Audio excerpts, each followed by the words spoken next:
So now ब्रैडकॉम group अब देखिए आज 17 रुपये 15 पैसे पर क्लोजिंग हुई है और यहाँ पर जो न्यूज़ आई थी उसका कोई बहुत बड़ा इम्पैक्ट हमें देखने को नहीं मिला है कि स्टॉक में जो है अपर सर्किट स्टार्ट हो जाए ऐसा कुछ। लेकिन मैं आपको बता दूं स्टॉक जो है ना वो स्टेडी पोजीशन में है, यहाँ पर आपका रिएक्ट करने के लिए तैयार है स्टॉक। और यहाँ पर ना बहुत बड़ी एक कुकिंग चल रही है अंदर जो कि हिडन है, जिसको समझना पड़ेगा। और यहाँ पर थोड़ा सा टाइम टेकिंग वाली बात है, बट अगर यहाँ पर ना कुछ अच्छी पॉजिटिव न्यूज़ 15 तारीख को निकल कर आ गई तो ये स्टॉक ना बोल पड़ेगा। और बहुत ही समझने वाली बात ये है कि आप आज वॉल्यूम देखिए, कल अगर आप देखें कल मोरस ट्रेडिंग सेशन में ऑलमोस्ट 30 लाख के आसपास का वॉल्यूम था। ठीक है, लो वॉल्यूम थे ऑलमोस्ट, आप तो समझते ही हैं कि यहाँ पर सब एंजॉय कर रहे थे अपना हॉलीडे। और यहाँ पर अगर आप देखोगे तो आज वॉल्यूम जो है वो पिकअप हुआ, 91,27,000 शेयर्स में काम हो गया। लेकिन स्टॉक का भाव कितना रहा,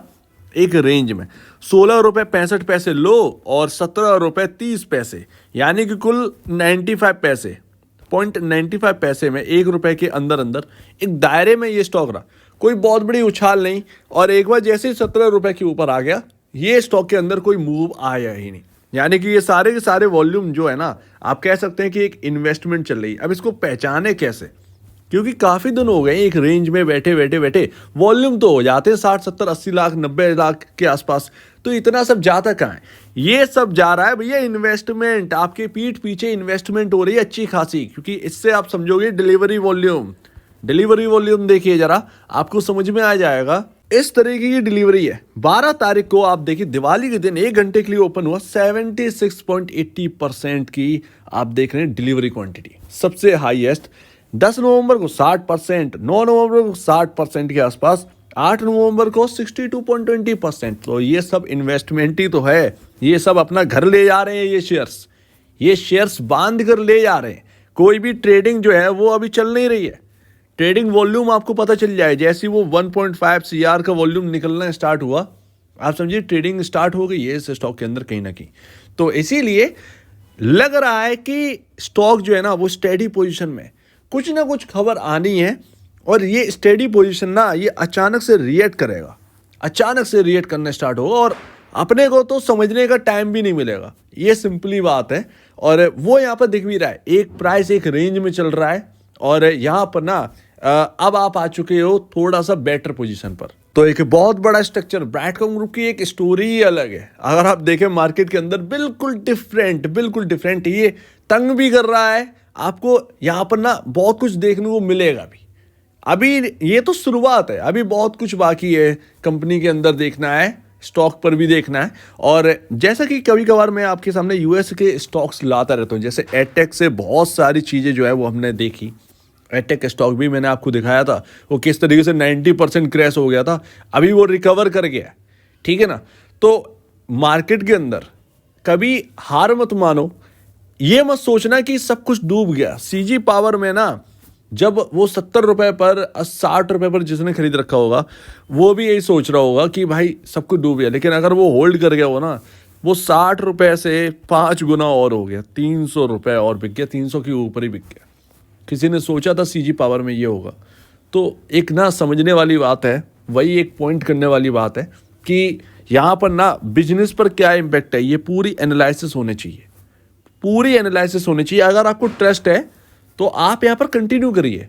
अगर आपको बिजनेस समझ में आ रहा है, सिंपल है, किसी के कहने पर क्यों जाते हो, अपना खुद भी स्टडी करो, कंफर्म करो, तब जाकर यहाँ पर जो है ना आपके अंदर समझ में आएगा कि भैया कंफर्म है ये स्टॉक मेरे को चाहिए, इसके अंदर मैं इन्वेस्ट करके रख सकता हूँ। तो अभी ना आप जो है 50 डेमा के ऊपर निकल चुके हैं। अब ये बहुत ही बारीकी है, लास्ट में देखते हैं, यहाँ पर छोड़ते हैं। लेकिन हाँ, स्ट्रक्चर के हिसाब से आप 50 डेमा, सेकेंड डे है आपका, और कल आपका है 14 नवंबर। 15 नवंबर को आपका मीटिंग है और मीटिंग का आउटकम आ जाएगा। तो अभी का जो हॉट टॉपिक बना हुआ है ना वो 15 नवंबर, और भैया कैसा आएगा, मेरे ख्याल से कमाल का आने वाला है। देखिए यहाँ पर चांसेस बहुत ज़्यादा हैं कि ये EY को हायर कर लें एज अ अकाउंटेंट, ठीक है, सॉरी एज अ ऑडिटर, यहाँ पर ये हायर कर लें।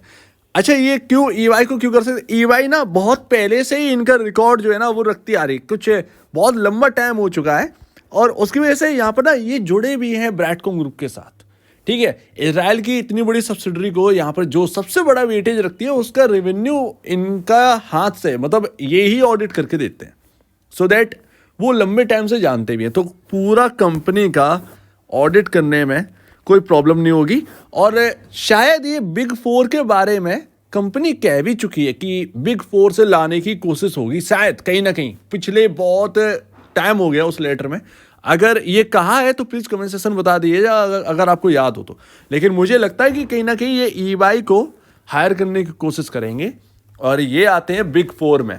और बिग फोर देखिए ऐसा नहीं है कि बिग फोर में आते हैं तो बस इनकी है, ब्रांड नेम है ईवाई, इनके ऊपर थोड़ा सा, मतलब ये बिग फोर में आते हैं टॉप।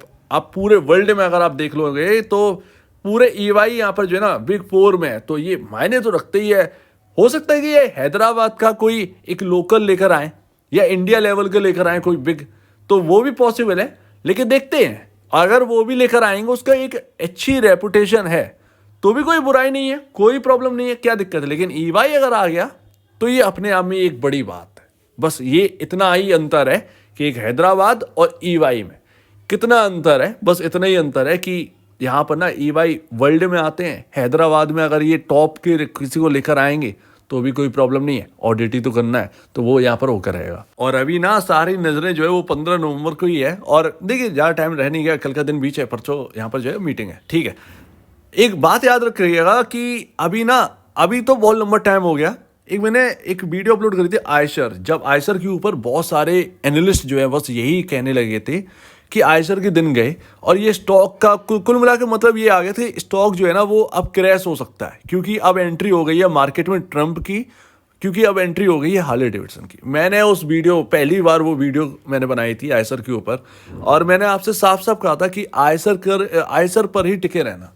उसमें मैंने सीधा कहा था कि जो 2 लाख 2.5 लाख ये एनालिस्ट जो है ना ये कुछ भी कह रहे हो अपने समझ से चलिएगा।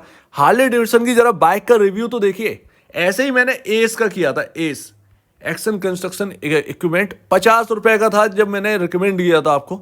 इसकी ग्राउंड रियलिटी मैंने चेक करी थी जाके, इसके शोरूम पे जो ट्रैक्टर है उसको मैंने रिव्यू किया था जाकर, मैंने देखा था जाकर, पूछा कि कैसी सेल्स है, क्या आप देख रहे हैं मार्केट के अंदर। भाई 50 रुपए का ना वो बिक गया है इस वक्त 700 पर स्टैंड है, 700 पर। तो ग्राउंड रियलिटी चेक करो। यही मैंने आयशर के बारे में बोला कि भाई हार्ले डेविडसन का सिर्फ नाम मिल रहा 2 लाख रुपए में, चिपका हुआ है गाड़ी पर, बाकी हार्ले डेविडसन का मजा नहीं है। वो हार्ले डेविडसन की गाड़ी आप जो समझ रहे वो उतनी ही महंगी है, अगर आपको उतना पे कर सकते हैं आप हार्ले डेविडसन यहाँ पर इंपोर्ट करवाओ, सिंपल सी बात है। वो ये 2 लाख की कुछ नहीं कर पाएगी, सिंपल है। तो क्या हुआ, आयशर का स्टॉक रॉकेट हो गया और कोई इंपैक्ट नहीं देखने मिला और सबकी बातें बातें ही रहेगी, सिंपल है। कोई दबाव नहीं देखने मिला, उल्टा सेल्स बढ़ी और इंक्रीज और हुई, ऑल टाइम हाई पर पहुंच गई है। तो ये हाल है। तो किसी का नहीं सुनना है, अपना सुनना है बस। रिस्क को मैनेज करो, सिंपल है। कोई होप मत पालिए कि हाँ भाई ये स्टॉक ना अब सबको पीछे कर जाएगा और यही पूरा स्टॉक बचा है स्टॉक मार्केट में, ये कभी मत सोचिएगा। बस अपने रिस्क को मैनेज करो, रिस्क को कितना लेना है वो आपको पता होना चाहिए और बस ये स्टोरी आप कंटिन्यू कर सकते हैं। रिस्क, और कभी ये मत सोचिएगा कि आपको ये पैसा दिलाई देगा, ये अगर आप पाल कर बैठेंगे ना वो नुकसानदायक होता है। और कभी रिस्क से ज़्यादा लगाना नहीं है पैसा, सिंपल है बस।